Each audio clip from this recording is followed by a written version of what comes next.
Trojan Sports Now. Hello and welcome to Trojan Sports Now. I'm Danielle Percival. Stick around as we bring you the latest news and scores from Troy Sports. The Trojan baseball team took on Central Michigan over the weekend and after a slow start was able to string together a few victories. Amy Austin was there and has a recap of the series. Coming back to split the series with Central Michigan, the Troy baseball team took 2 victories out of the 4-game homestand this past weekend. The Chippewas defeated the Trojans in Friday night's game 4-1 after the Trojans failed to get more than 2 hits in the game. I thought we played okay on Friday night. Central Michigan pitched extremely well. That guy on the mound will be a top 3 or so round pick in this year's June draft. He was a quality guy. Tanner pitched a pretty good game. We lost that 4-1. Troy split the Saturday doubleheader with Central Michigan. Troy lost 3-2 to the Chippewas in Game 1 on Saturday, stranding 12 runners. The Trojans then came back to defeat Central Michigan in Game 2 of the day. The Trojans were tied with the Chippewas 4-4 through the bottom of the 9th. Garrett Pitts then had a walk-off homer to win the game. Shane's game on Saturday, I think he struck out like 13. I think we struck out 16 or 17 of their guys in a loss. We haven't seen that very often here. So they got the first 2 wins. We found a way to scratch out a couple of wins. The second game on Saturday in a 9th inning walk-off homer by Garrett Pitts. Troy came back to tie the series on Sunday. The Trojans took a 3-2 victory from Central Michigan. The Trojans did their damage in the first inning and then relied on pitching to keep the Chippewas from coming back. Today scored 3 in the first. I wasn't really happy with how we lost our intensity after those 3 runs, but they did hold up due to the fact that we pitched really well. One standout player over the weekend was Garrett Pitts. Pitts had the 3-run homer in Game 3 of the series to tie Troy with Central Michigan and get the Trojans back in the game. Pitts then would have the walk-off homer in the 9th to give the Trojans the victory. He's playing extremely well, playing good at second base. Coming on with the bat, we have high hopes for him as a senior player in our program, and he's starting to put some things together that I think will be consistent for him. It was a pretty good day. Like I said, if I glory, only glory in the cross. Excited to get an opportunity to compete. Sunday's win marked head coach Bobby Pierce's 400th win with Troy. He is 34 shy of the Troy career record set by Chase Riddle with 434. The Trojans then hit the road on Tuesday night for their first game away from Riddle Pace this season. They were in action in Tallahassee, and Florida A&M took the Trojans to the wire. The Trojans were able to come away with a victory 7-6. Freshman Jesse Nelson earned his first career win after striking out 6 batters in his first career start. The Trojans had a hot start in the game with 5 runs in the first inning. Just 4 pitches into the game, Trevin Hall had a 3-run homer to give the Trojans a home run in 7 of 9 games this season. Matthew Howard then had a double, scoring 2 more runs in the first. The Trojans put 2 more runs on the board in the third. The Rattlers would then go on to score in the 4th and 6th on singles and capitalize on Troy errors in the 7th to score 4 runs. Freshman Mark Skinner came on for Troy and pitched a flawless 9th to pick up his 2nd save of the year. And the Trojan softball team was on the road in Gainesville, Florida at the University of Florida's Lipton Invitational. The Trojans were 0 for 2 on the first day, losing 4-3 to Georgia Southern, then suffering a shutout at the hands of top-ranked Florida. The Trojans then had to turn around and face the Gators the next day again. The Trojans had Coastal Carolina on tap first Saturday morning and took care of business with a 4-1 victory. The Trojans' 4 runs came in the top of the second. It was Ebony Wright who was the star for Troy with 3 hits, a stolen base, and a run. The Trojans were able to put runs on the board but couldn't take down the top-ranked Gators Saturday in a 12-2 loss. Then on Sunday, Mother Nature played a factor as the Trojans were forced to end another game early this season, resulting in a tie with Indiana. That moved the Trojans' record to 5-8-2 following the weekend. The Trojan men's basketball team took on in-state rival South Alabama on Saturday in Mobile, and a slow first half proved to be too big of a deficit to overcome.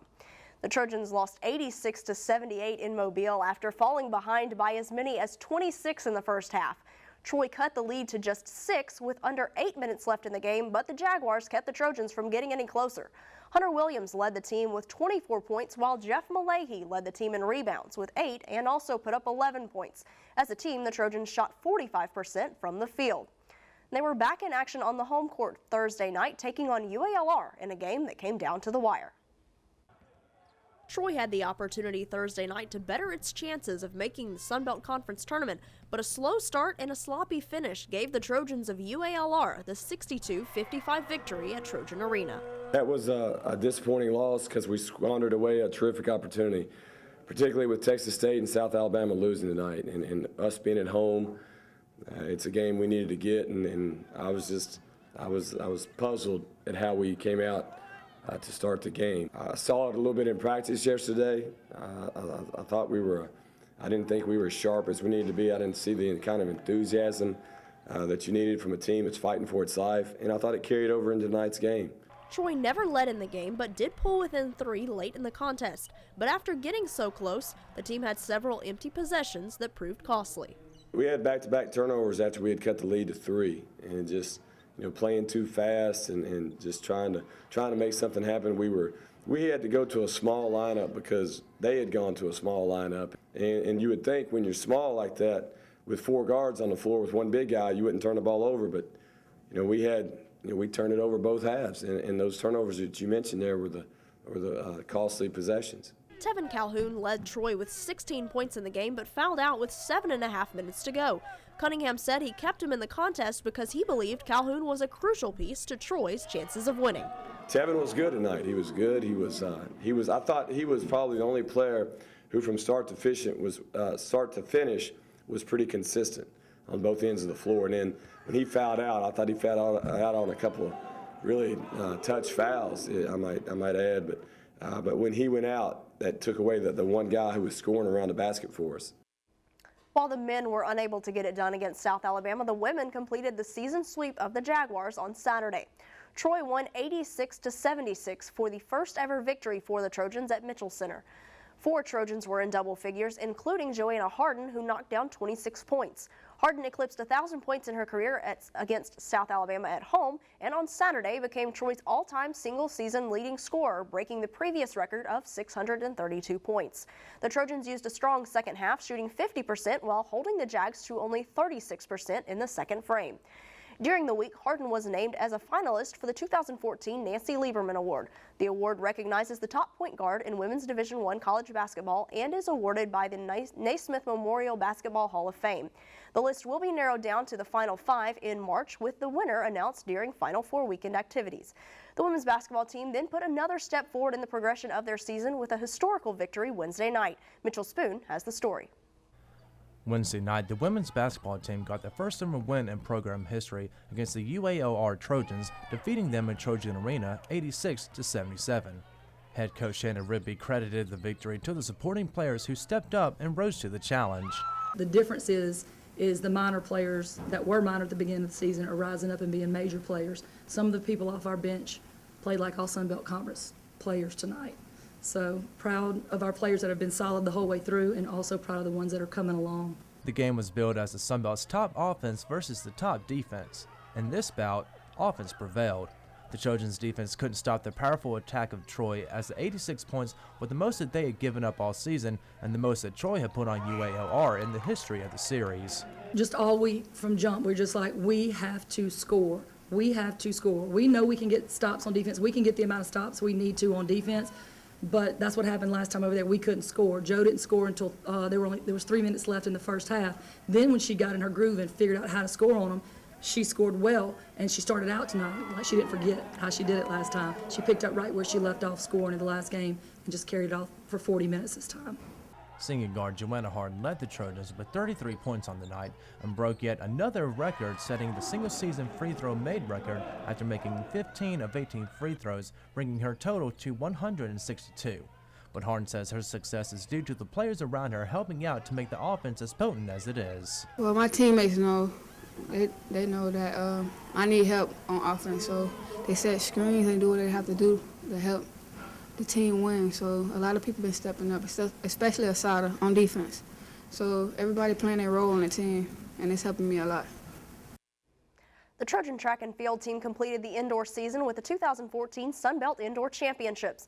On the first day of competition, the Trojans distance medley relay team put the Trojans on the board with the second best time in school history. Dallas Worthy finished in 6th place in the 400 meters and put 3 more points on the board. The Trojans also scored in the 4x4, coming in 5th with a season best time of 3:55. The outdoor season for the Trojans begins Friday, March 7th as South Alabama hosts the Jaguar Invitational. And the rodeo teams were in action at the Cossatot Rodeo in Texarkana, Arkansas this past weekend, but had a slow start to the spring season.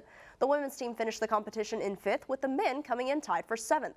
All 90 of the women's points came from Kelsey Kinnemer with a 3rd place finish in the barrel roping. On the men's side, Nelson Wyatt was the only Trojan to score, coming in tied for 5th in steer wrestling. The teams will return to action the first weekend in April. And the women's golf team competed in the Lady Jaguars Invitational and ended with good strokes, in the Trojans finishing in 4th place. Freshman Fatima Fernandez-Cano led the Trojans with a final score of 7 over par, tied for 3rd. Behind her was junior Taylor McGraw, who finished tied for 7th with a score of 9 over par. After the first round, Troy held the lead after carding a team score of 298, but in the second round they struggled as the day went on and finished with a collective score of 309. At the end of the second round, the Trojans recorded a final score of 51 over par, which landed them 3 spots behind tournament winner Memphis. For the men's team, they too wrapped up their first spring competition at the John Wyatt Invitational, coming away with a final score of 15 over par, putting them in 5th place. Freshman Jared Betcher and junior Philip Brennan led the Trojans, each scoring 2 over par, which placed them tied for 21st. Betcher birdied his first 2 holes of the day, then sank a hole-in-one on the par 3 201-yard number 15. Betcher's hole-in-one was the second by a true freshman this season for Troy. The other came from Clayton Vanoy this past fall. The Trojan women's tennis team took down number 72 Nichols State on Saturday with a 4-1 victory. This was the Trojans' 4th match on the road against a ranked opponent, with this being the first time Troy has come out on top. The men's team was taking on the Colonels as well, but dropped a close 4-3 match.